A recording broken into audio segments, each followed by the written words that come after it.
전하, 산삼순백 드실 시간이 옵니다. 오, 고맙소 중전. 우리 젊은 중전 곁에 오래 머물기 위해서라도 내 산삼순백만큼은 꼬박꼬박 챙겨 먹어야겠소. 천수를 누리십시오, 전하. 역시 좋단 말이야. 헌데 이게 지리산 자락에서 자란 산양산삼이라 했소. 예, 전하. 신기하단 말이야. 먹을 때와 안 먹을 때가 이리 차이가 나니. 그리 좋사옵니까? 아, 그렇다니까요. 먹자마자 기운이 샘솟고 뇌가 열리는 기분이랄까. 전하, 산삼순백 드실 시간이 옵니다. 오, 고맙소 중전. 우리 젊은 중전 곁에 오래 머물기 위해서라도 내 산삼순백만큼은 꼬박꼬박 챙겨 먹어야겠소. 천수를 누리십시오, 전하. 역시 좋단 말이야. 헌데 이게 지리산 자락에서 자란 산양산삼이라 했소. 예, 전하. 신기하단 말이야. 먹을 때와 안 먹을 때가 이리 차이가 나니. 그리 좋사옵니까? 아, 그렇다니까요. 먹자마자 기운이 샘솟고 뇌가 열리는 기분이랄까.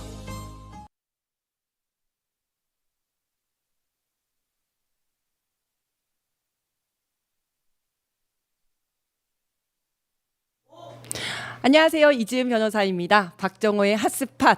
오늘은 제가 특별 MC를 맡게 되었는데요. 맨날 패널 자리에만 있다가 오늘 이 자리에 앉으니까 마치 처음부터 이 자리가 제 자리였던 것처럼 굉장히 편안하게 느껴지고 있습니다. 네, 박정호 기자님 천천히 돌아오시기 바라겠습니다. 네, 이재명 정부는 민생 회복에 사활을 걸고 있고 동시에 국방 개혁과 인권 개선, 검찰 개혁 문제까지 전방위적으로 과제를 안고 있는데요. 여전히 발목을 잡는 세력들이 있죠. 오늘 이 시간 진짜 정치란 무엇인지 속 시원하게 이야기해 주실 분 모셨습니다. 최강욱 전 의원님 어서 오세요. 네, 안녕하세요. 안녕하세요. 예. 이지은 변호사님을 사랑하는 최강욱입니다. 죄송합니다. 자기는 변호사라 그러고 나는 변호사라고 안 하고. 아, 저도 전 의원님- 변호사예요. 아, 개업을 그래요? 못해서 그렇지. 알겠습니다. 네, 최강욱 개업 못하는 변호사님 반갑습니다. 예. 네, 그동안 어떻게 지내셨어요? 전과가 많으니까 뭐 돈가식 써가지고 하면서 어떡해. 이 방송 저 방송 불려다니면서 그래도 최근에 오마이 또 무슨 네. 또 대법원 선고가 하나 잡혔다는 통보를 받고 아 그래요. 내 재판은 언제 다 끝나나 이러고 살고 있습니다. 아 그러세요. 그러나 오마이 TV에서는 가장 인기 좋은 패널이신 거 아시죠? 아닙니다. 아 어떻게 예. 알았지 하는 거 나오는 사람마다 다 그렇게 얘기하는 거 뭐 한두 번 쓰는 수법도 아니고. 눈치가 너무 빠르신 것 예. 같아요. 네, 김민석 국무총리 후보자 인사청문회 보셨죠? 예. 어떻게 보셨어요? 차분하게 잘 하시던데요. 차분하게 저는 잘하시죠. 국힘이 안쓰럽더라고. 특히 그러니까. 주진우가 네, 거의 그 뭐 본인이 이게 주진우 청문회냐고 항변하던데 맞아요. 주진우 청문회예요. 거의 그 수준이었죠. 본인이 자초한 일이잖아요. 맞습니다. 똥 묻은 개가 앵간해야지 견 묻은 개한테 할 얘기가 있지. 그 똥도 보통 똥이 아니잖아요.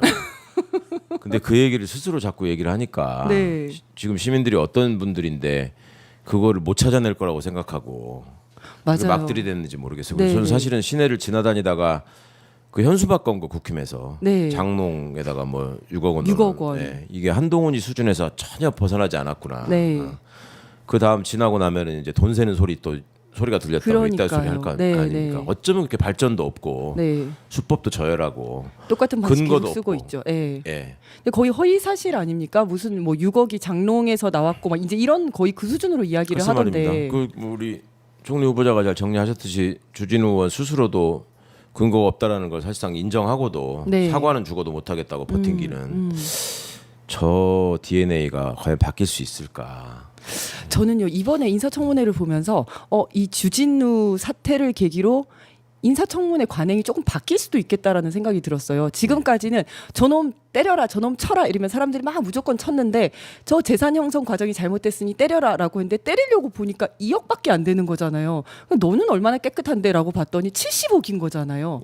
아들 얘기 나와서 봤더니 본인 아들은 7억이나 있는 거고 뭐 군대 면제 아니냐 하고 본인 군대 봤더니 아무도 얘기 안 했는데 본인이 먼저 이제 막 얘기하면서 간염 뭐 급성 간염 이 얘기 나오면서 이제 네티즌들이 다 찾기 시작한 거잖아요. 정말 말씀하신 것처럼 자초했다 이런 생각이 드는데 최소한 군대는 갔다 오고서 남의 병역을 얘기해야 되는 거 아니에요? 그리고 이재명 대통령이나 김민석 총리 후보자는 명확하게 사람들이 거의 다 알고 있잖아요. 왜 그렇죠. 저분들이 군대를 안 갔는지. 네네 근데 그 국회 본회의 단상에서도 순서도 계급 높낮이도 몰라가지고 일병, 1병, 2병, 이병, 3병 삼병. 세던 자가 거기 앉아가지고 군대 얘기를 하니 맞아요. 군대 갔다 온 분들 입장에서 얼마나 그게 기막히고 어이없는 일입니까?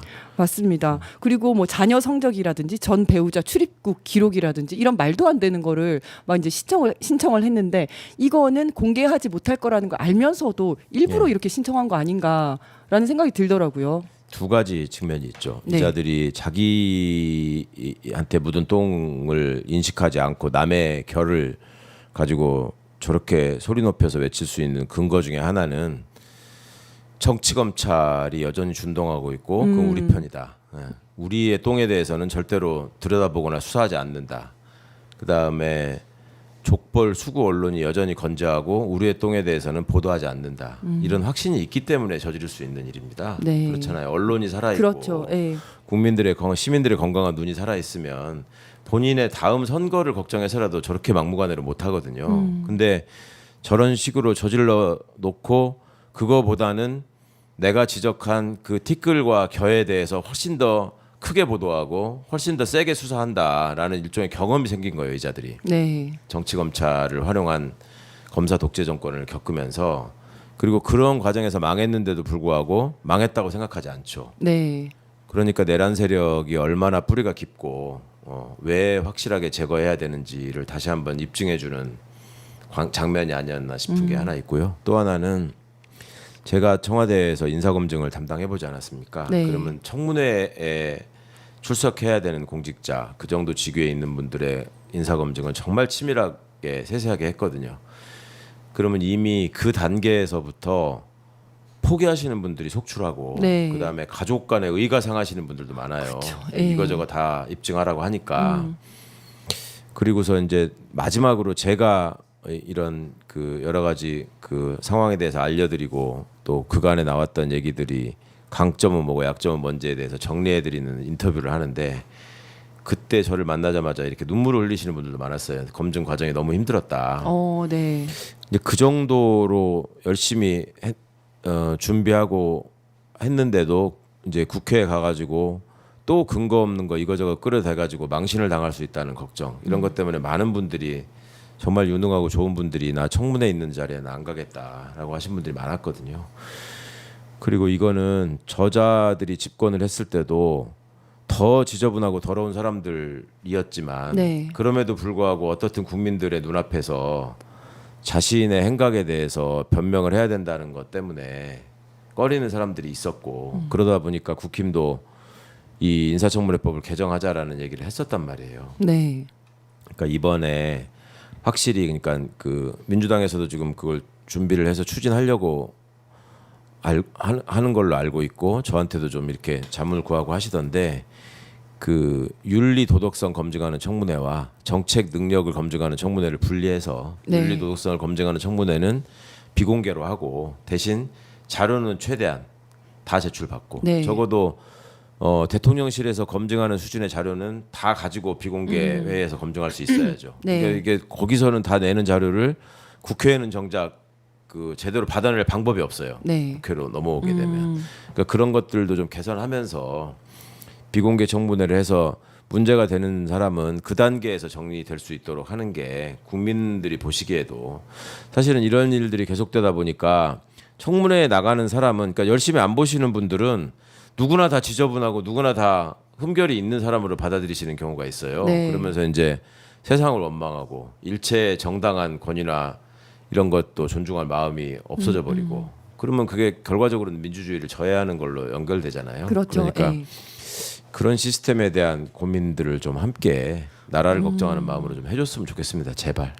네, 그러네요. 윤리 검증하고 정책 검증을 나눠서 예. 윤리 검증은 비공개로 한다. 예. 그것도 굉장히 좋은 생각인 것 같습니다. 실제로 그렇게 하고 있잖아요. 네. 미국의 경우에도. 네. 네. 그러니까 인사 검증을 많이 해보셨으니까요. 그 기준에서 보실 때 김민석 후보 같은 경우에는 어떠세요? 어느 정도라고 보세요? 그러니까 지금 예전에 그 야인으로 있을 때 어떻게 살았느냐, 네. 무슨 돈을 가지고 뭐 어떻게 했느냐라는 거를 근거를 가지고 밝혀라 뭐 이런 거잖아요. 네. 근데 재산 형성 과정에 부정이 있었는지야 당연히 살펴야 될 일이고 그거를 공적인 기록에 의거해서 재산 형성 과정을 살피는 이유는 그게 형성되는 과정에서 부당하게 세금을 납부하지 않았거나 네. 아니면 범죄와 연루돼 가지고 자신의 그동안의 삶과 이어진 어떤 권력적 특혜를 받았거나 뭐 이런 것들이 드러나지 않는가 하는 뭐 점들을 살피는 거란 말이에요. 네. 근데 그런 점에서 가장 지저분한 게 윤석열이었죠. 이제 그런 자를 대통령으로 모시고 머리 조아리면서 들리는 한국말도 아니라고 했던 자들이 앉아가지고 그렇죠. 네. 아 그게 너무 어려워서 그랬나? 바이든이 영어라서 못 알아들었나요? 그럴 수도 있어요. 그랬을 수 있겠네. 그 수준을 그럴 수 있어요. 보면 예. 예. 미국은 좋아하지만 영어는 또 잘 못하거든. 그러니까 그런 수준의 사람들이기 때문에 이 문제를 어떻게 접근해서 어떻게 다뤄야 하는지에 대한 애초에 도덕적인 원칙이나 기준은 없는 집단이죠. 그러니까 네. 깨놓고 말하자면은 속으로는 그럴 거예요. 그 자들의 입장에서 비웃는 거는 아이고 그 재산 2억밖에 없어.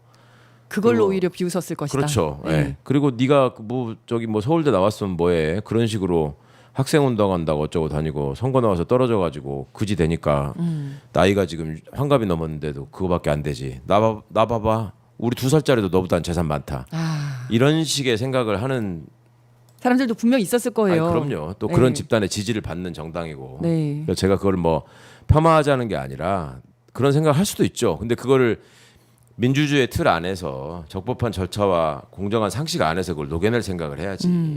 그냥 앞뒤 없이 뭐 다 근거 가져와라. 그래가지고 또 뭐 저기 칭화대 뭐 석사 가지고 시비 거니까 출입국 기록 다 내니까는 또 뭐 할 말이 없어졌죠. 그거 가지고 또 어거지 쓰고. 네.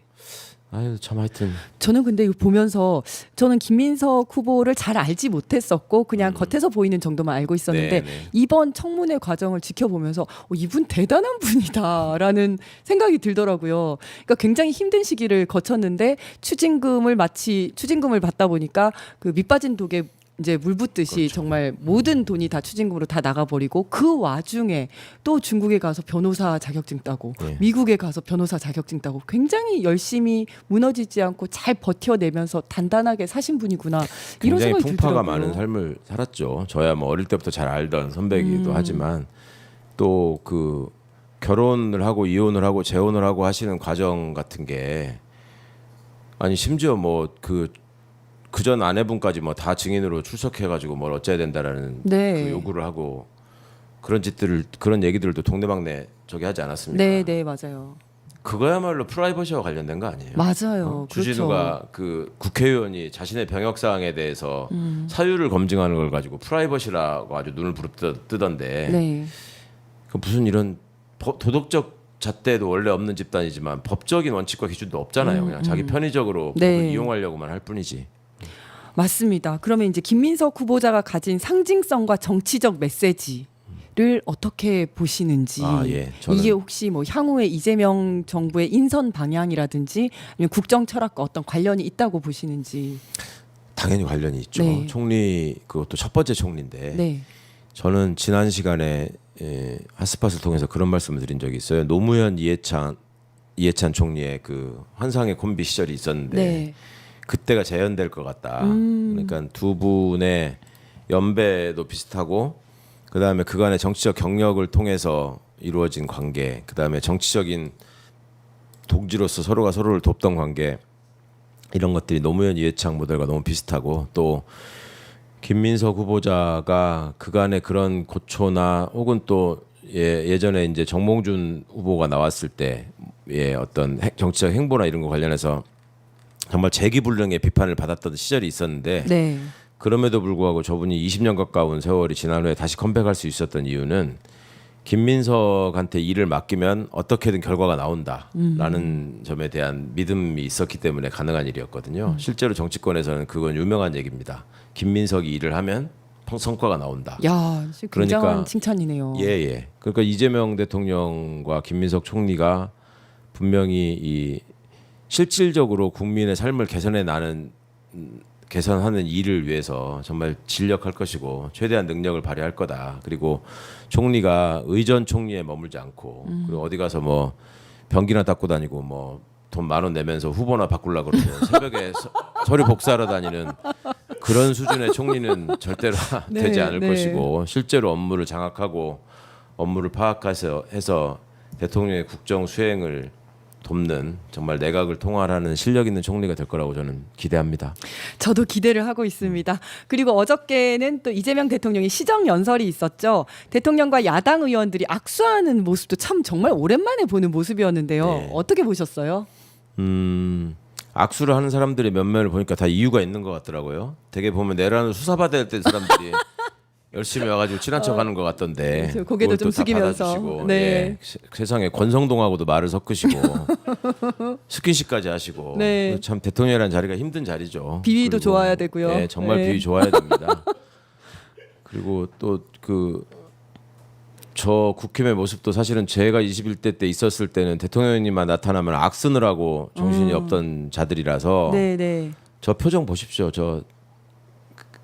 이제 저렇게 다가가니까 이제 일어나서 그렇죠. 대통령이니까 이제 악수하는 모습 뭐 이런 거를 그나마 저 수준에서는 네.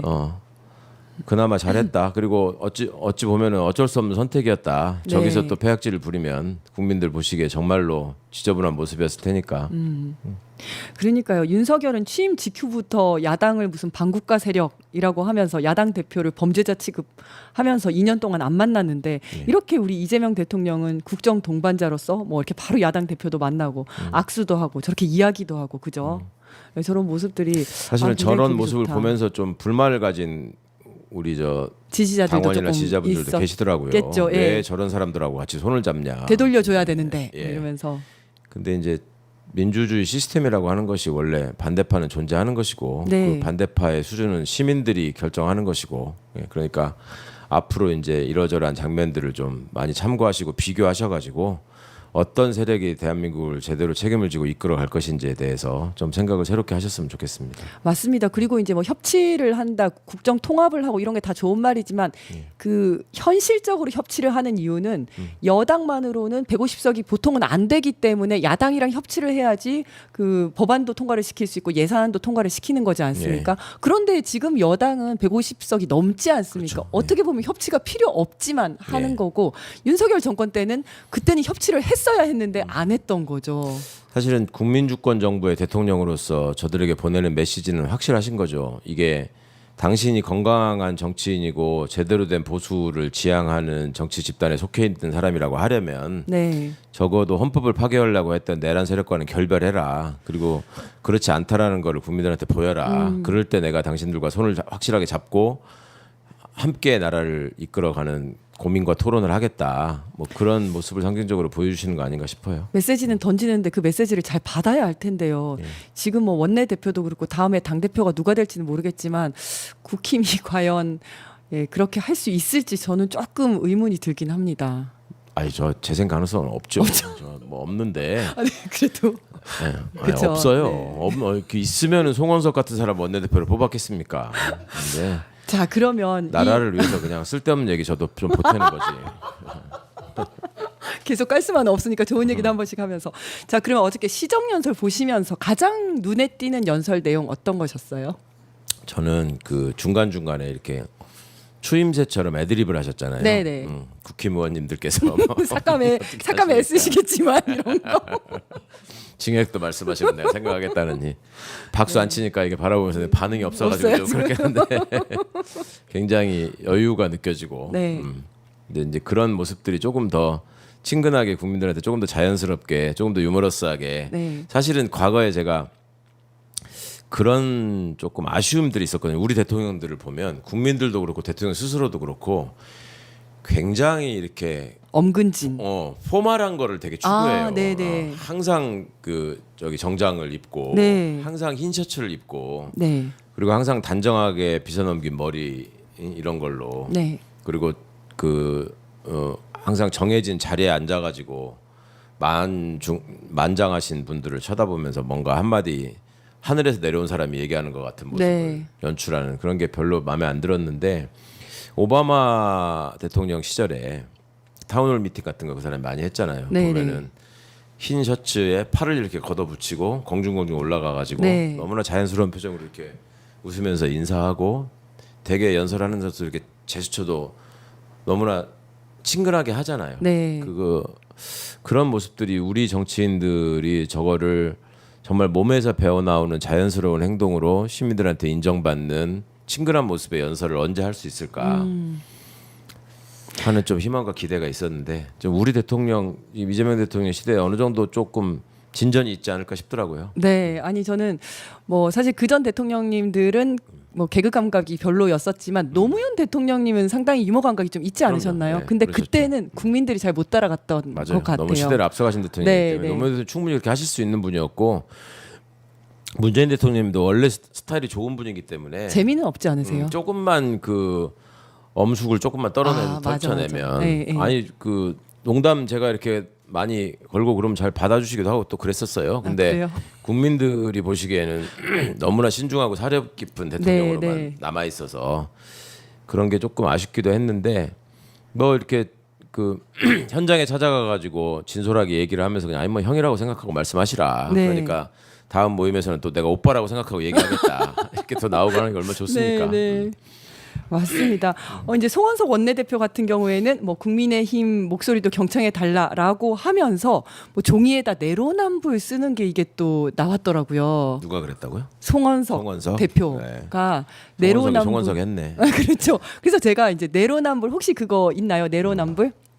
네네 내로남불. 근데 어떤 맥락에서 내로남불을 썼는지를 제가 잘 모르겠어가지고 찾아봤어요. 그래서 어떤 맥락에서 썼나라고 찾아봤는데 주간조선에 딱 나오길래 제목이 네. 송원석 대통령 연설 드리며 내로남불 메모. 주간조선이니까 잘 써줬겠지 싶어서 제가 찾아봤거든요. 근데 이제 추경안 제출 배경 설명에 대해서 실상은 빚내서 뿌리는 당선 사례금이라고 하면서 빚내서를 철자를 저렇게 틀린 거예요. 예. 저걸 보면서 아 저게 또 저 기자가 어둠의 민주당인가 이게 반짝반짝 빛낸다는 뜻이잖아요. 국힘이 저걸 보도자를 뿌린 거 아니에요?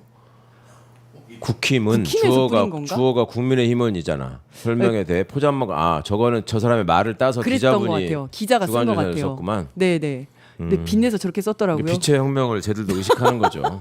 그래가지고 저 기사가 나온 지 24시간이 지났는데도 아직도 안 고쳐지고 있더라고요. 아무도 안 보거나. 원래 이제 악플 많이 달던 사람들의 습성이 맞춤법을 항상 못 맞추거든요. 아 그래요? 뭐 그런 소산이 아닐까.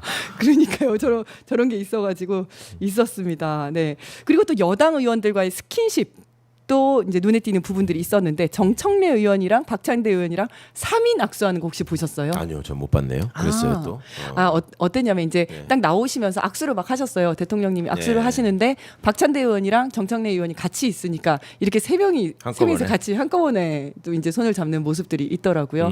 대통령 일부러 이렇게 잡으셨구나. 그런 것 같아요. 저기 싸우지 나오네요. 말라고? 네네네. 그리고 또 옆에 또 있어가지고 저렇게 아마 당대표 선거를 의식하고 일부러 저렇게 하신 거 아닌가. 또 누구랑 또 오래 손잡고 누구랑 또 짧게 잡으면 그거 가지고 여러 가지 이야기가 나오니까. 사실 우리 대통령이 조금 더 자연스럽게 친근하게 되시려면 우리 의원분들도 많이 도와주셔야 돼요. 네. 제가 보기에는 과거에 의정활동하면서 같이 있었던 이재명 당대표한테 취하는 자세와 대통령이 되셨을 때 취하는 자세가 많이 달라. 네.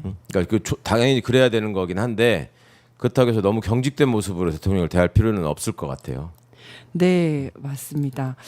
자 그리고 권성동 의원과는 어깨를 또 툭 치면서 짧게 이야기를 하고 나눴다고 하는데요. 혹시 그것도 보셨어요? 예, 그건 봤습니다.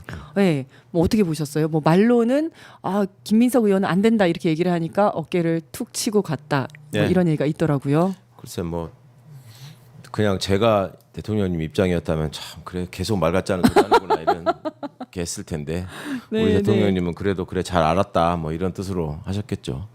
그러니까요.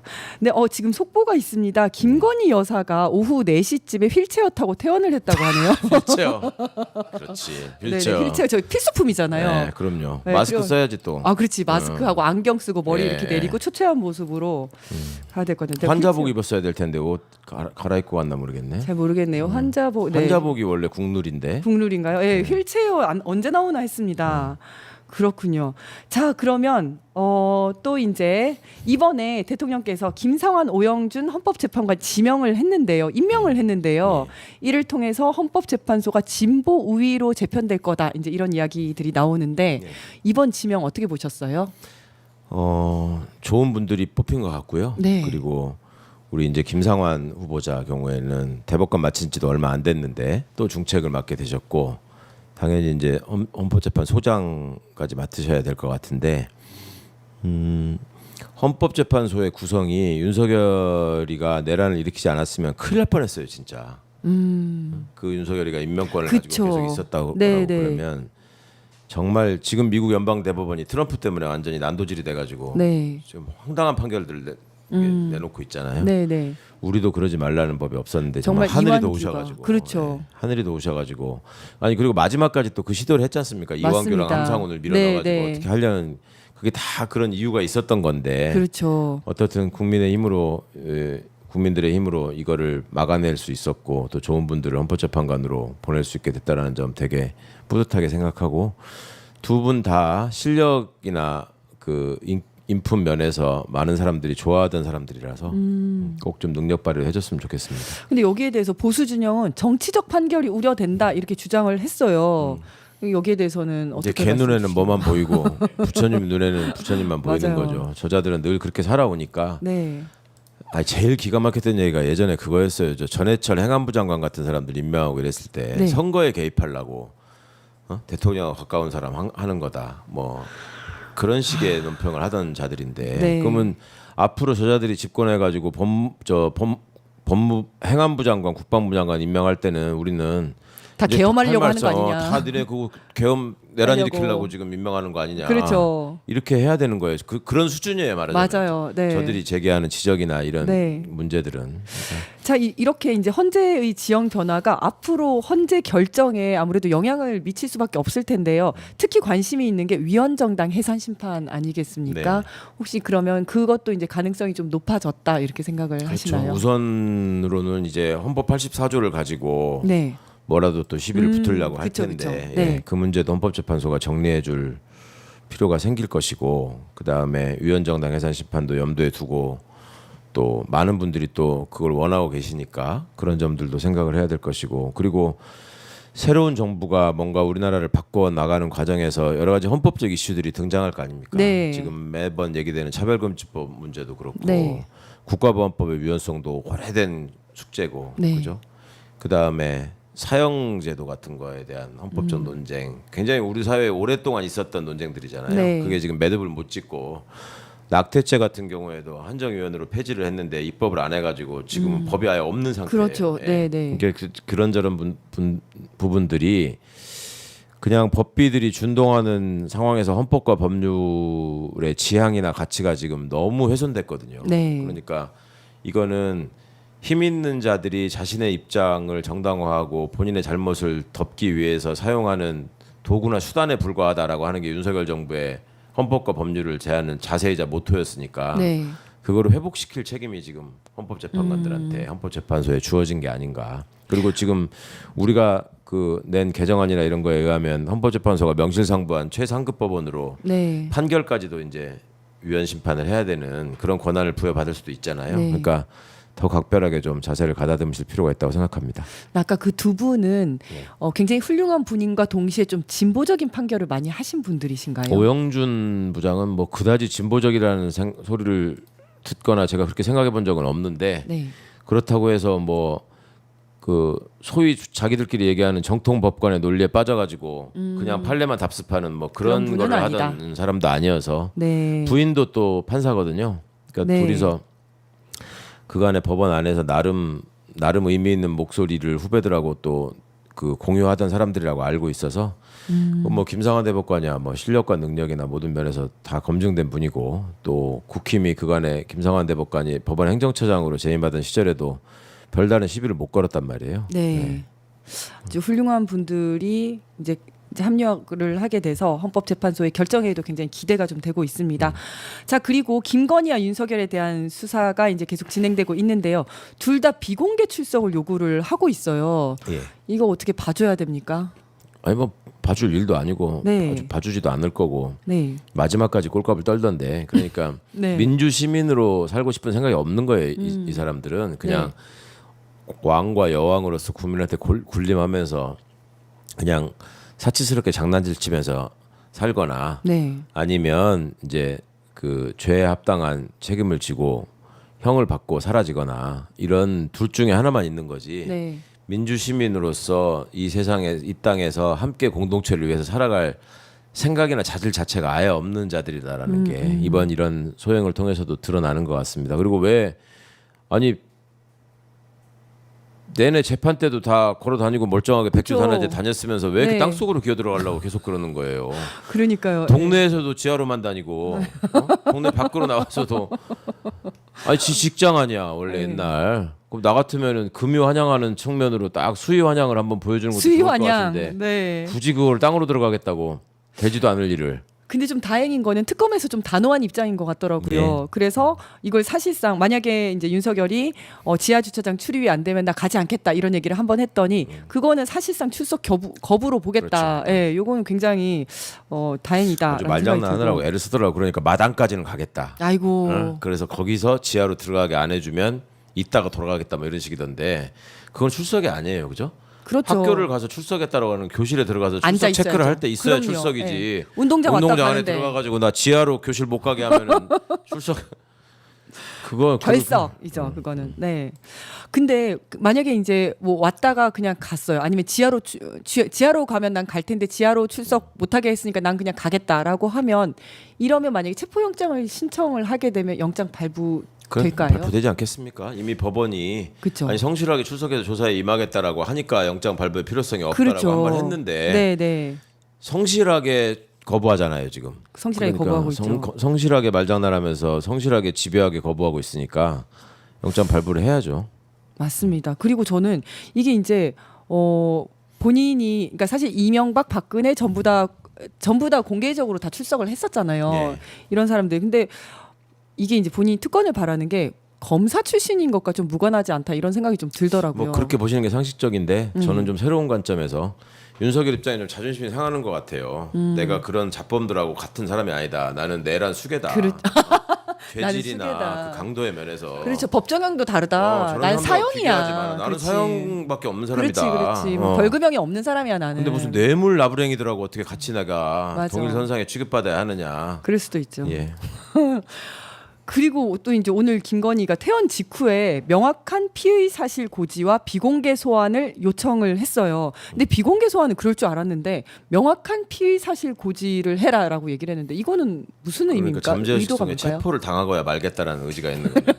그럴 때 고지하게 돼 있잖아 원래. 그렇죠. 예, 예. 예. 그렇지 않으면 출석했을 때 맞아요. 이런 부분에 대해서 조사하겠습니다 해도 되는 거고. 그리고 보통 대개는 여쭤볼 게 있으니 예, 네. 무슨 법 위반에 관해서 맞아요. 여쭤볼 게 있으니 출석하시라 이렇게 네, 보내잖아요. 네, 네. 그러면 되는 거지. 그렇죠. 보통 출석 요구서에 무슨 뭐 정치자금법 위반 사건으로 그러니까 이렇게 쟤들 그런 쓰는데. 얘기 할 때마다 나한테 저것들이 장난치면서 보냈던 거 하나씩 샘플로 보내주고 싶어. 왜요? 저거 장난 많이 치잖아요. 그러니까 저 같은 사람은 참고인으로 출석 요구를 하는 거였는데 네. 언론에다가는 막 마치 내가 피의자처럼. 출석 거부하고 있다는 식으로 흘려가지고 행패 부리게 만들고 네네. 그러고서 이게 뭐 하는 짓이냐 왜 이렇게 하냐 그러니까 피의자성 참고인이다라는 말을 만들어내고 아 맞아요. 그다음에 나중에 이제 출석 요구서 같은 것도 보면은 제목은 참고인 출석 요구서라고 써놓고 내용은 피의자 출석 요구서를 갖다 넣어놓고 이런 짓거리들을 하거든요. 네네. 그러니까 그런 거를 좀 윤석열 김건희한테 참고 삼아서 좀 보라고 던져주고 싶네요. 그리고 김건희는 자기가 무슨 죄 저질렀는지가 궁금하면 김건희 특검법 보면 쫙 써 있잖아요. 10몇 가지. 그렇죠. 그거 보면 되는데 아니 근데 본인도 헷갈리긴 할 거예요. 너무 많아가지고. 우리도 헷갈리잖아요. 그렇죠. 그써 있는 것만도 많은데 너무 많아요. 거기서 또 가지치기로 하면은 그렇죠, 그렇죠. 관련된 범죄까지 다 하려면 너무 많죠. 이 여자는 한 500건 되는 것 같더라고 보면 미니멈으로. 그 여러 가지들이 많이 나오고 그 여러 가지 것들이 또 다 엮여 있을 것 같다는 생각이 들고요. 예. 지금 이제 특검이 내란 특검, 김건희 특검 그리고 최상병 특검이 있잖아요. 예. 이것들 하다 보면 결국 다 또 모이지 않을까. 그렇죠. 김건희로 만나지 않을까. 결국은 김건희에서 만나는 거죠. 윤석열한테 만나기에는 좀 어려운 사건들이 있는데 좀 있죠. 김건희는 다 만나. 아, 맞나 김건희 특검이 윤석열 갖고 가기 좀 그런데 서열이 여러 군데서 드러나요. 하여튼. 맞습니다. 그러면 이 특검 중에서 이 두 명을 가장 먼저 체포할 특검이 어디라고 생각하세요? 아니 그 전부터 제가 이렇게 말씀을 드렸는데 객관적인 사건의 진척 정도로 봐서는 최혜병 특검이 최상병 특검이 1등으로 할 수 있었을 되는데 수사 스타일이나 여러 가지를 볼 때 조은석 특검이 맨 먼저 신병을 확보할 거다. 윤석열에 대해서는 네, 네. 그렇게 생각했고 그대로 될 것 같고 네. 김건희 경우는 뭐 당연히 김건희 특검이 하시는 게 상도 이상 맞지 않겠습니까? 상도 이상 그죠. 그걸 자기들끼리도 다른 특검이 가져가 버리면 먼저 그렇죠. 그건 이름이 조금- 김건희 특검인데. 그렇죠. 이름이 김건희인데. 맞습니다. 자, 그리고 얼마 전에 권성동 의원 녹취록이 나왔어요. 권성동 의원이 KH그룹 배상윤 회장 측에게 이재명 대통령의 불리한 진술을 종용하고 40억 금품도 요구했다는 취지의 내용인데요. 아 진짜 쇼킹했어요. 예. 전 너무 궁금한 게 불리한 진술을 종용을 하면 그에 대한 대가로 돈을 줘야 되지 않나요? 그렇죠. 근데 돈을 왜 그러니까 요구를 할까요? 그게 네. 그 삐뚤어지셔서 그래요. 누가 삐뚤어졌어요? 이지은 위원장님. 아, 제가요. 그 아, 비주류의 세상에서만 살다 보니까 그러니까. 대한민국 기득권이 어떻게 살아가고 왜 네, 국회의원이 네. 되고 네. 그래서 왜 되려고 떨어졌나요? 하는지 그런 걸 모르시는 거예요 지금. 제가 몰라서 떨어진 자 건가요? 저들의 세계에서는 제가 네. 어제도 이거 설명드리느라고 좀 답답했는데 네. 보세요. 저게 KH의 배상윤이라는 사람이 네. 조 부회장이라는 사람을 통해서 계속 컨택 포인트를 찾고 있지 않았습니까? 네, 네. 그죠? 그게 그 사람이 처음 그런 게 아니라 지난 대선 때 윤석열이가 후보로 나와서 어쩌고저쩌고 하는 상황에서도 김성태도 그때 외국에 있었거든요. 네. 똑같은 짓을 했어요. 그때도. 그때 처음에는 민주당이 이길 줄 알고 자기는 사실대로 다 얘기했고 사건 조작할 것 같으니까 절대 한국에 들어가지 않겠다라고 네. 얘기했다가 대선이 엎어지니까 들어와가지고 진술을 맞춰줬다고 저는 생각해요. 근데 이 배상윤 같은 경우도 늘 같이 다니던 사이고 배상윤이 형이라는 거 아니에요. 네. 근데 그 생각을 안 했겠냐고요. 당연히 하는 거고. 근데 그 전에 저들이 이 서슬퍼런 상황으로 있을 때 그리고 자기들의 어떤 그 효능감이 제일 좋을 때가 대선에서 우리가 이길 수 있게 카드를 너네한테 쥐어주겠다라는 제안을 한 거 아니에요. 네. 그런데 그 좋은 카드를 받으면서 고맙다고 해야지 거기다 돈을 요구하냐 이런 생각이셨잖아요. 권성동이라는 분이 살아온 과정을 무시하시면 안 되죠. 거기가 검사 출신이에요. 그렇죠. 그리고 예. 배상윤이라는 사람은 어쨌거나 피의자인데 지금 네. 도피성 출국을 해서 있는 사람이에요. 네, 네. 그러면 그 사람이 그렇게 제안을 하고 그렇게 얘기하겠다고 하는 거는 뭐예요? 그 사람이 국힘의 열렬한 지지자라서 정의와 진실을 밝혀서 국힘의 후보가 승리하기 위해서 그렇게 하는 거예요? 그런 게 근본적으로 아니죠. 따져보면 네. 자기가 처벌을 면하기 위해서 그렇죠. 한 거잖아요. 네. 그거를 권성동이 모릅니까? 그러니까 당신이 뻔히 그런 생각을 갖고 하는 건데 그거를 나한테 그러면은 중간에서 내가 그거를 다 검찰에 연락하고 어레인지도 하고 해야 되는데 그걸 내가 맨입으로 하라고? 그 말이 안 되는 소리죠. 어떻게 그런 생각을 하세요? 대장동 보세요. 네, 네. 거기는 걔들 뭐 했는데? 아. 거기서 뭔 일 있으면 사전 예방 차원에서 김한배 씨가 50억씩 주기로 하고 한 거 아니에요. 네. 권성동 입장에서는 싸게 받은 거지. 그러면 이거네요. 그 불리한 진술도 해주고 플러스 40억까지 주면 내가 검찰이랑 연결시켜 주겠다 이거네요. 네. 아. 당연하지. 그거를 저분들의 세계에서는 그런 확신 같은 게 있어요. 그러니까 제가 이거를 너무나 뭐 일반화시켜서 얘기하는 거 아닌 거라고 생각하실 수 있겠는데 제 의견이니까 네. 권성동 씨도 뭐 그런 생각에서 하지 않았을까 하는 제 추측을 말씀드리는 거고 예를 들면 단체장들이 네. 인허가권을 갖고 있잖아요. 네, 네. 그죠? 그러면 고도 제한 하나만 풀어도 거기에 부동산 가치가 엄청 상승하잖아요. 올라가죠. 네. 그죠? 그분들이 예전에 실제로 내가 그런 얘기 하는 얘기를 들은 적이 있어요. 아니 고도 제한이 풀리는 게 그 네. 업자들이 노력을 해가지고 고도 제한을 자기들이 직접 푸는 게 아니라 내가 결제를 해서 내가 풀었는데 그러면 나한테 와갖고 해달라고 하는 사람들은 몇백억을 버는데 실제 이걸 해준 나는 그거를 공짜로 그냥 넘어가라는 게 그게 자본주의 이론에 맞냐 이치에 맞냐? 오. 그렇잖아. 그렇게 노력을 되잖아요. 한 사람이 수익을 얻는 그렇죠, 거지. 그렇죠. 예. 결과적으로 나 때문에 이게 됐는데. 됐는데. 다른 사람들은 다 돈 버는데 나만 안 먹는다고? 이런 세계관이 있기 때문에 대장동을 가지고 이재명 시장이 돈을 안 받았다고? 이렇게 생각하는 거예요, 저들은. 그쵸. 예. 그거를 우리는 그런 생각을 해본 적도 없고 그런 삶을 살아본 적도 없고 그런 얘기를 들을 기회도 잘 없기 때문에 어떻게 저런 얘기를 하지? 이렇게 생각을 한단 말이에요. 네. 이게 한계라고. 우리의 한계네요, 예. 진짜. 그러니까 내란 세력이 뿌리가 안 뽑히는 거야. 아니 저는 이거를 막 그 뭐죠 녹취도 듣고 그다음에 그래요. 기사도 보고 했는데 이게 네. 도저히 이해가 안 되는 아니 거예요. 심지어 경찰관으로 수사까지 해보신 분이 아니 불리한 진술을 종용을 하면서 40억까지 내놔라라고 한 게 근데 그렇게 내놓으면 내가 검찰을 연결시켜 주겠다 이거네요. 그러면 그것 네가 때문에 유죄를 그러는 깎을 거지. 수가 있다. 네. 전화한 이유도 검찰하고 연결해서 나를 처벌하지 말라는 것 때문에 한 거지. 그리고 구체적인 그런 조건도 오간 것 같던데. 그러니까요. 들어오면은 뭐 좀 이따가 병보석으로 나가서 뭐 나머지 다 싼 걸로 끊어주겠다 뭐 이런 얘기까지 오간 것 같던데. 그러니까 그 사람들 입장에서는 또 같은 저기 그 카르텔 안에서는 저들이 얼마나 또 돈만 받아먹고 사기치는지를 돌변해가지고 또 사기치는지를 아니까 네. 그걸 확실하게 담보하기 위해서 권성동 같은 사람하고 통화하게 해달라 이거를 요구할 수밖에 없는 거죠. 야, 이 검찰 만나서 약간 깎아주는 게 40억씩이나 된다고요. 대단하네요. 아니 그 정말 그건 많이 받았다고 생각 안 할 거예요. 아, 그래요? 저기 대장동에는 옆에서 그냥 이름도 제대로 안 올리고 얼쩡거리기만 해도 50억인데 50억인데. 이거는 자기가 다 실제로 뛰어야 되는데 이거 싸게 40억이면 깎아준 거야. 정말 싸게 해준 거지. 거예요. 예. 아니 그리고 배상윤 회장도 어쨌든 이와 관련한 이야기들을 하기 시작했습니다. 네. 북한과 업무 협약을 맺은 것은 사업 이득을 위한 것이었고 이재명과는 무관하다.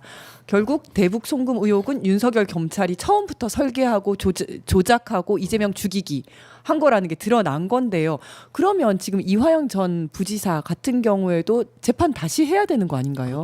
그 전에 일단 저런 주장이 나오고 이제 저게 본격화돼서 여론이 끓으면 국힘이 뭐라도 반응을 해야 될 거 아니에요. 네. 많이 그럴 겁니다. 정권이 바뀌니까 아 그렇죠. 조폭 출신 사업가가 정권의 입맛에 맞게 진술을 맞춰주고 자기 죄를 면제받으려고 하려고 한다. 검은 속셈에서 벌어진 일이다. 그리고 뭐 저 국힘 권성동이나 이런 사람들이 이름이 언급되는 것은 정치 공작이다. 이런 식으로 할 거라고. 그럼 예전에 김성태는 그러니까요. 그러니까 이자들은 정말로 개 눈에는 뭐만 보인다는 말이 정말 딱 맞습니다. 맞습니다. 그래서 이제는 여기 이 누가 이런 정치 공작을 지시를 했고 누가 관여했는지 좀 이제 수사를 해야 된다 이런 생각이 들고요. 자 그리고 또 속보가 떴는데요. 아까 우리가 얘기했던 게 그대로 나왔습니다. 사진 한번 띄워주세요. 김건희 여사가 안경에 마스크 착용하고 그렇지. 고개를 떨궈야지. 실체요. 고개는 또 빳빳하게 세운 거 세웠어요? 같은데 혹시 사진 있나요? 아, 네, 그렇군요. 제가 그냥 설명을 해드리겠습니다. 아마도 그 병원 옷을 입었나 이건 잘 모르겠는데요. 안경에 머리를 풀고 초췌한 모습으로 마스크를 쓰고 휠체어에 앉은 채로 사저로 이동을 하고 있습니다.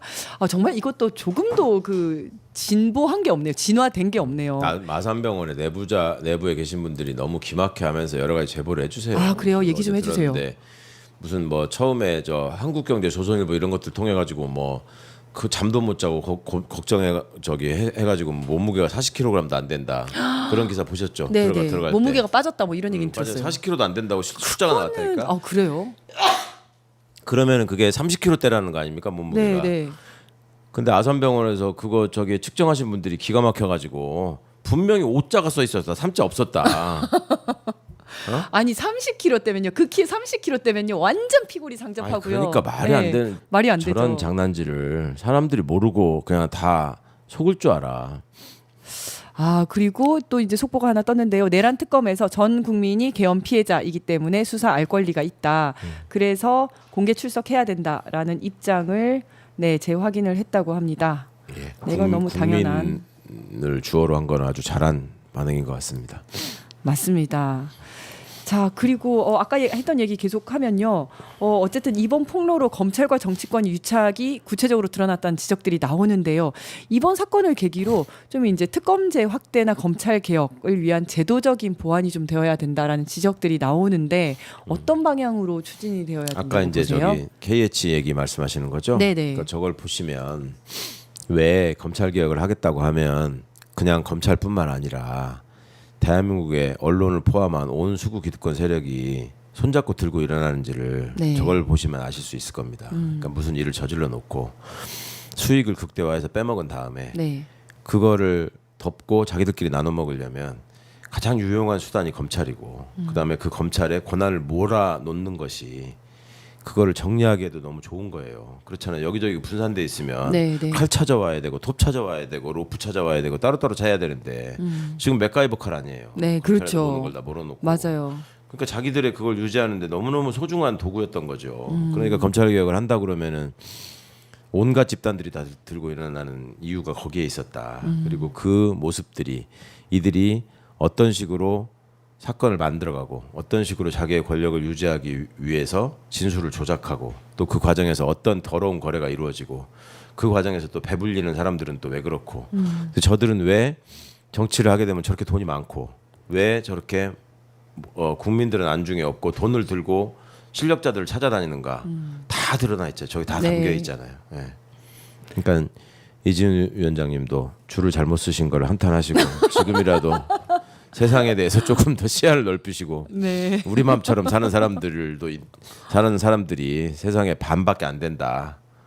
그러니까요. 아까 그 말씀하셨잖아요. 그 2억 전 재산이 2억이다라는 얘기를 하면서 같은 사안을 두고 전혀 네. 다르게 해석을 하는. 우리는 보면서 야 정말 청렴하게 살았구나. 정말 그 약간은 억울한 일로 정치자금법 위반 이제 그 처벌을 받게 되면서 추징금으로 계속 돈이 나가게 되고 그럼에도 불구하고 되게 단단하게 흐트러지지 않고 실력을 키우면서 살아왔다라는 것에 방점을 두잖아요. 네. 근데 그걸 똑같은 그 모습을 두고 말씀하신 것처럼 야 60살이 넘어까지 재산이 2억이 뭐야? 이렇게 생각하는 사람들이 분명히 있겠다는 생각이 들었어요. 당연하죠.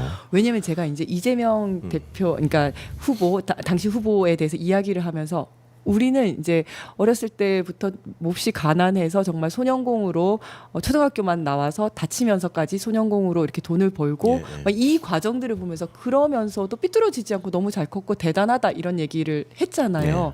그랬는데 그걸 보면서 저는 이렇게 말씀하시는 분들 봤거든요. 그래서 역시 가정에서 이제 가정이 화목해야 돼. 이렇게 박복해. 그치. 뭐 이렇게 좀 이렇게 그래도 유복한 가정에서 자라야지 사람이 덕이 있어. 이런 얘기를 하는 걸 저게 들었어요. 얼마나 독하겠노. 뭐 이런 소리. 네, 하면서. 맞아요. 뭐 그런 얘기를 하는 걸 보면서 와 정말 같은 사안을 두고 내가 지지하는 이유가 저 사람들이 반대하는 이유가 될 수 있구나. 그러니까 애초에 생물학적인 구조도 좀 다르다 그러잖아요. 뇌 구조가 다른 분들이 있고 그리고 우리도 여론조사를 통해서 어떤 것들을 얘기해도 그러니까 예를 들어서 계엄도 당연히 했어야 될 일이고 내란은 절대 아니고 네. 그 다음에 김건희는 불쌍하고 윤석열은 출근을 제대로 했고 네, 윤석열 출근. 그 다음에 뭐 저기 국힘이 나라를 위해서 일하는 집단이고 미국과 일본은 우리가 당연히 사대하고 숭상하고 따라야 될 집단이고 일본이 무슨 과거사 가지고 폐악질하는 거는 하등에 우리하고 상관없는 일이고 위안부 할머니들은 자기 돈 벌러 간 사람 돈 벌러 가서 맞아요. 자발적으로 했었다. 자발적으로 뭐 이런 소리 혁명한 하고. 사람들이고 이런 생각을 다 인정하는 공감하는 이게 정말 다 넘어가기 힘든 관문이잖아요. 맞아요. 하나하나. 근데 정말. 그거를 다 인정하는 사람이 최소한 우리나라에 15% 있다는 거 아니에요. 그 좁은 어떤 문들, 여론조사를 봐도. 예. 그 좁은 그걸 문들을 다 통과해가지고 15%가 있다는 거예요. 아. 말이 15%지 750만이에요. 800만이 된다고요. 네, 네.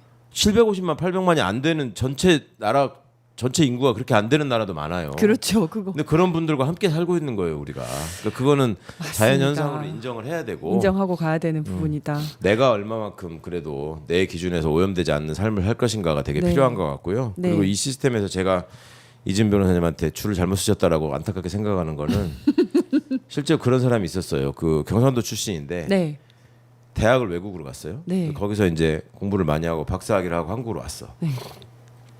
한국에 와 보니까 너무 좀 현실이 척박해. 그래서 이거는 좀 바꿔야 될 것 같아. 그래서 이래저래 다니다 보니 시민단체도 좀 기웃거려 보고 정책 연구 집단에도 가보고 박사니까 네. 유럽에서 공부했으니까 유럽적인 시각으로 우리나라 또 너무 미국 일본도로 또 돼 있는 맞아요. 게 있잖아요. 네네. 그러니까 이제 그런 점에서 좀 발언도 해보려고 하고 하다가 어찌어찌 인연이 돼서 안철수 씨가 우리 쪽에 있었을 때 네.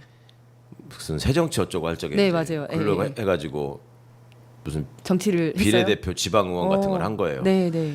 그러다가 안철수가 이제 절로 넘어가면서 또 안철수 따라가고 어쩌고 해가지고 국힘의 일원이 된 거예요. 네. 그러다가 예전에 어릴 때 경상도에서 같이 학교 다녔던 동창들을 만나가지고 네.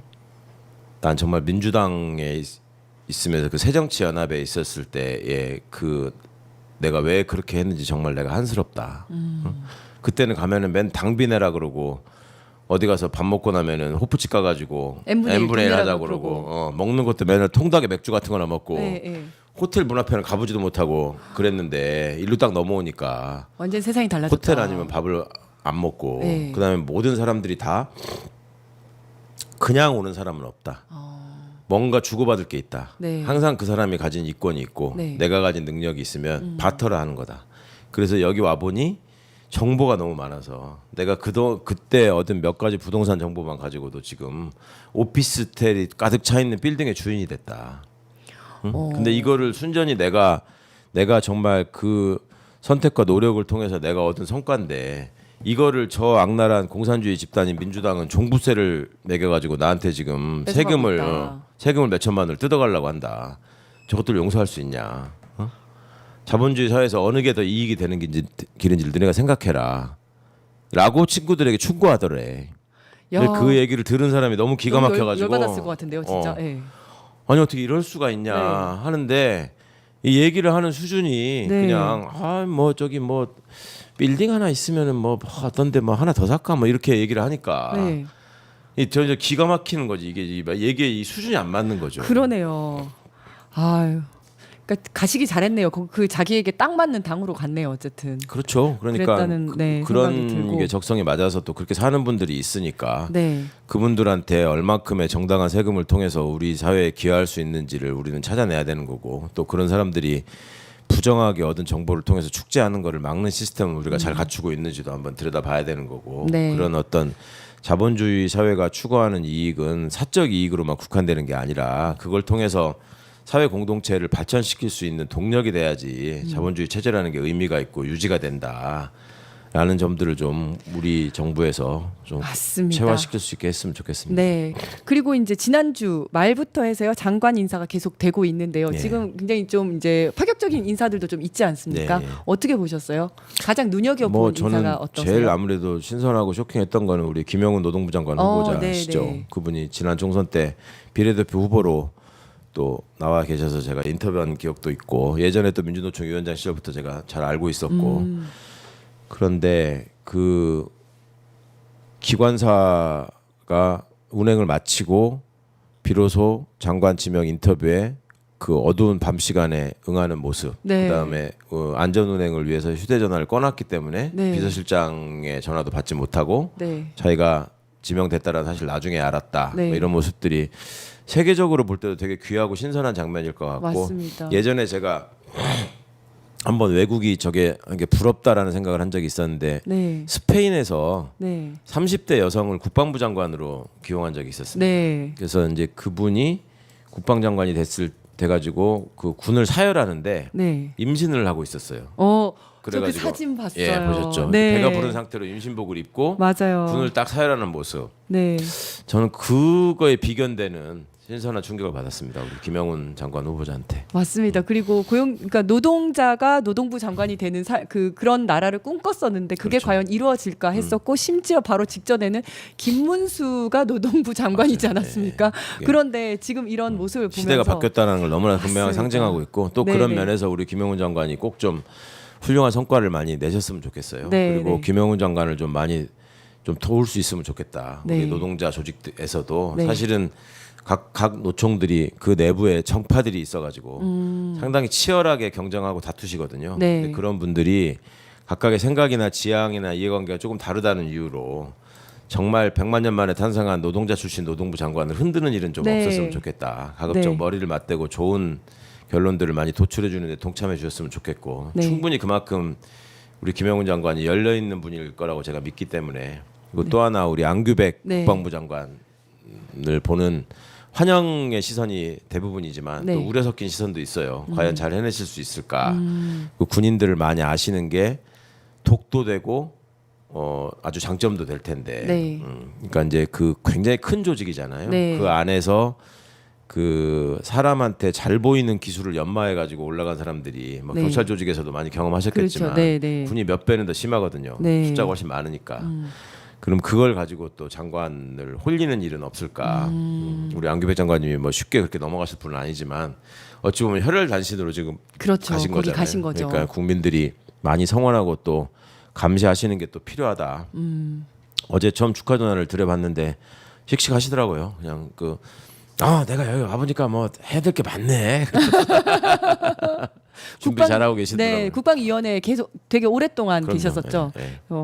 네, 그것도 굉장히 의미 있는 것 같고요. 그러면 송미령 장관 유임에 대해서는 어떻게 보셨어요? 대단히 흥미있는 실험이다. 네. 일단은 저는 송미령 씨가 본인이 그 전에 저질렀던 일을 어떻게 수습할까. 그렇죠. 좀 약간 네, 굉장히 재미있는 안쓰러움. 그래 한번 잘 해보시라 이런 거고 무엇보다도 부하 직원들 보기가 좀 민망하지 않을까. 전혀 다른 이야기를 또 해야 예, 되니까. 멀쩡하게 이 A를 얘기하다가 갑자기 A는 잘못됐다라고 B는 얘기를 절대 해야 되고. 아니라고 하다가 네. 이제 A를 얘기하는 것이 그 전에 노무현 정부 이후에 이명박 정권이 들어섰을 때 네. 그 꼴을 좀 봤거든요. 그러니까 참여정부 시절에 승진하고 청와대에서도 일하고 뭐 요직을 꿰찼던 직업 공무원들이 대표적으로 행정수도와 관련해서 네. 노무현 정부의 주요한 국책 사업이지 않습니까? 네, 네. 그때 그걸 다 입안하고 지가 보고서 쓰고 국회에 와서 설명하고 했던 자들이 네. MB 정권에서 다른 자리를 차고 앉아가지고 그거는 사회주의 정책이다. 절대 돼서는 안 된다. 이런 식의 얘기를 한 거예요. 네, 네. 그러니까 의원들이 하도 기가 막혀서 아니 당신 청와대 있을 때 당신이 만든 거 아니냐. 그때는 안 그래놓고 지금 이게 뭐 하는 짓이냐. 그러니까 내가 더 이상 공무원 안 할 줄 알았습니다. 그때는. 그런 것들이거든. 그게. 네. 근데 그 사람들은 그래도 그 자리를 벗어나기라도 했죠. 네. 이 사람은 그 자리에 계속 있으면서 제가 그래서 청와대 있을 때 우리 행정관들한테 그 사람들이 되게 노무현 정부 때 공직생활을 시작해가지고 한 20년 가까이 되니까 이제 뭐 서기관 되고 부의사관 되고 해가지고 청와대 온 사람들이었단 말이에요. 행정관으로. 근데 물어봤어요. 그 공무원 시작할 때하고 나름 너네도 풍파를 겪었는데 뭘 느꼈냐. 그랬더니 한 사람이 무서웠다 그러더라고. 그러니까 자기가 되게 좋아하고 존경할 만하다고 생각했던 선배 공무원이고 상급자인데 엊그제까지 행정수도를 하면 안 된다고 하다가 네. 문재인 정권으로 딱 바뀌니까 이거 꼭 했어야 되는 거라고 정말 하루 사이에 그러더래요. 무섭네요, 정말. 정말 그걸 보면 너무 무섭더라는 네, 거야. 네. 인간이 어디까지 타락할 수 있는가 하는 점을. 그런데 지금 그게 당시에는 그 서기관급 과장과 이 사무관 사이에서 벌어지는 일종의 해프닝이자 무서움이었다면 네. 이거는 장관과 장관에서. 국실장 사이에서 벌어지는 그렇죠. 거잖아요. 네. 근데 기대됩니다. 야, 그러네요, 진짜. 저는 사실은 이게 공직사회에 던지는 메시지는 되게 크다라고 그렇죠. 생각을 했거든요. 왜냐하면 특히 그 윤석열 정권 같은 경우에는 그 전 정권에서 뭐 승진했던 사람이라든지 이런 실무자까지 다 찾아내서 다 좌천시키고 그렇죠. 다 네. 잘라냈어요. 집요하게 했죠. 아주 집요하게 했어요, 정말. 그러다 보니까 그냥 시키면 시킨 대로 열심히 한 사람들이었는데 예. 전 정권이 그러니까 예를 들어서 수사권 조정이라든지 이거는 그냥 하라고 해서 했을 뿐인데 그냥 그랬던 사람들까지 다 잘라냈었거든요. 그랬는데 이번에는 완전 반대로 유능하기만 하다면 일만 잘한다면 전 정권에서 기용했던 사람도 내치지 않겠다라는 예. 메시지를 준 거잖아요. 그렇죠. 근데 그거를 준 거는 매우 좋은데 방금 말씀하신 얘기를 들으니까 야, 이것도 계몽될 수 있는 기회를 준 거 아닌가. 그렇죠. 그러니까 이제 네. 공직자들도 자기들이 무슨 일을 하고 있는지 자기들의 영혼은 어디에 있는지를 한번 점검하는 계기가 될 필요가 있고 네. 그리고 이제 비유를 하자면 우리 대통령님도 참 대단하신 분이죠. 그러니까 심우정의를 다시 검찰총장 시키면서 네가 수사권 이제 분리해 이거잖아. 그렇죠. 그러면 이제 심우정의는 엊그제까지 이거 하면 망한다 그러다가 그렇죠. 이제 저 대검 차장이 내 머리에 쫙 앉혀놓고 야 지금 저기 다 이거 국민을 위해서 다 분리해야 돼. 뭐 이제 이런 얘기를 해야 그렇죠. 되는데 본인이 그 얘기를 자기가 했던 얘기를 다 본인이 다 뒤집어야 되는 거죠. 그렇죠. 제대로 하는지 상황을. 보겠어 하고 있는. 그러고서 이제 국무회의 가가지고 대통령한테 물어봐. 그거 어떻게 된 거냐? 어떻게 했냐 이러면 맞습니다. 자, 이렇게 즐겁게 이야기를 나누는 동안 벌써 이제 마칠 시간이 다 되었는데요. 뭐 어떠셨어요? 제가 진행을 하니까 훨씬 더 낫지 않았나요? 네 훨씬 낫죠. 항상 느끼는 바이 영혼 없이 대답하시는 것 같은데. 아니 우리 작가님이 제가 이지은 위원장님을 싫어하실까봐 그렇게 노심초사하면서 잠 못 이루는 밤이 있었는데 네, 많이 반성하실 거라고 믿고 네, 다음 주에 박정호 기자님 다시 돌아오시면 기자님 안 계셔서 너무 뭐 재미가 없었다는 또 이렇게 말씀하시는 거 아니죠? 박정호 기자가 너무 고생해서 제가 늘 안쓰럽게 생각하거든요. 아, 그래요? 그 인물 좋은 사람이 얼굴 시커멓게 타가지고 거의 지금 말라 비틀어지고 있어요. 내가 보기에 2대 불쌍한 사람이 강훈식하고 정말요? 박정호야. 어. 네. 그러니까 그러니까요. 나토 갈 줄 알았는데 나토를 안 간다고 이러면서. 저는 늘 이 시간에 하기 때문에 박정호 기자가 원래 이렇게 하는 건 줄 알았더니 저 네. 때문에 오후에는 그날만 있는 거라고 하더라고. 그렇구나. 왜 그렇게 합니까? 이지은 위원장이 하셔도 되고. 제 집도 가까우니까 박정호 사실 쉬면 오도록 되지. 하겠습니다. 예. 네. 그럼 되는 거지. 네, 알겠습니다. 최강욱 전 의원님 겸 개업할 수 없는 변호사님 오늘 네. 나와주셔서 너무 그리고 감사드리고요. 재판이 남아 있는 피고인까지 재판이. 꼭 붙여주십시오. 정과가 3개입니다. 네. 좋은 결과 있기를 바라겠습니다. 네, 오늘 함께해 주신 해주셔서 감사드립니다. 저는 다음번에 또 진행자가 휴가를 가거나 네, 급한 일 있으면 또 땜빵하러 나오도록 하겠습니다. 네, 스페셜 MC 이지윤이었습니다. 감사합니다. 감사합니다.